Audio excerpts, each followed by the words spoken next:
In example 4, we have an equation that says solve. So we have to use everything we know up till now about how to solve things. We look at our equation, and one of the reasons why you memorize your formulas is so that if you see an equation like this, you go, hey, on the left side I have cos cos plus sine sine.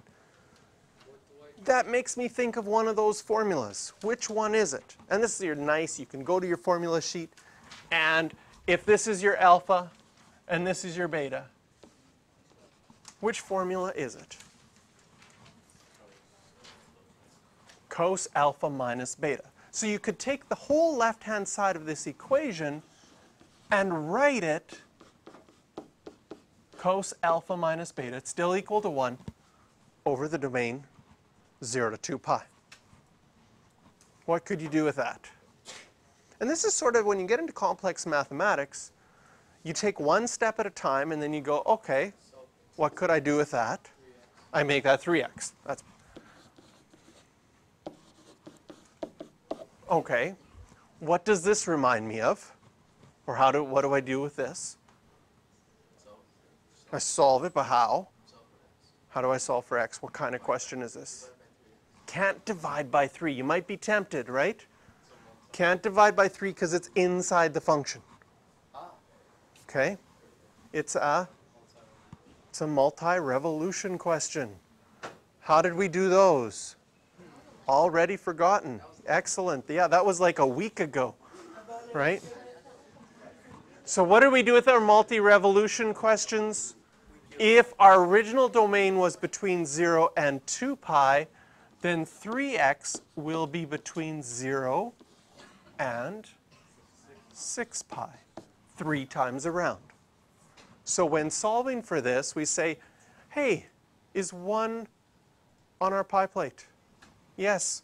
So our angle, which is 3x, will equal, when is the x-coordinate 1? 0 and 2 pi. That's the first time around. Second time around, 4 pi. Third time around, 6 pi.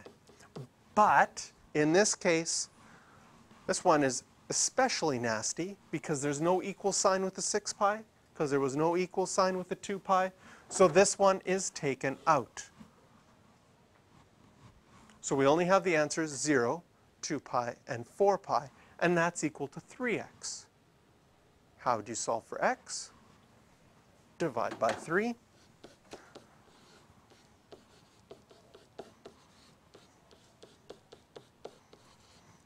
So 2 pi over 3 and 4 pi over 3.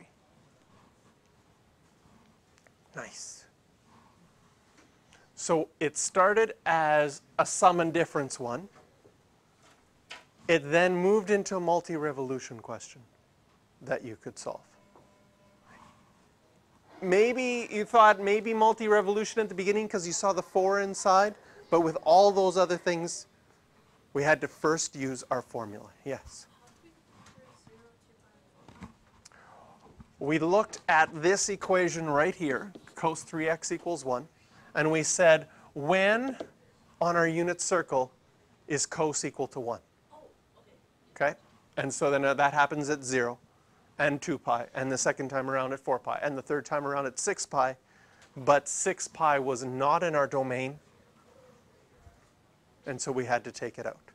Let's say you kept 6 pi there. You didn't realize that yet. So this x wasn't quite there yet. And you divided everything by 3. What happens when I take 6 pi and divide it by 3? It becomes 2 pi. And one of the last things you should always do with a question is check your domain. So now if those were my answers for my domain, I'd look to my domain, and x should be between 0 and 2 pi. 0's included, but 2 pi's not. So maybe it's here that you realize I should put an x through 2 pi and only have those 3 answers. All right, so the question we can do for these ones, number 15 and 17.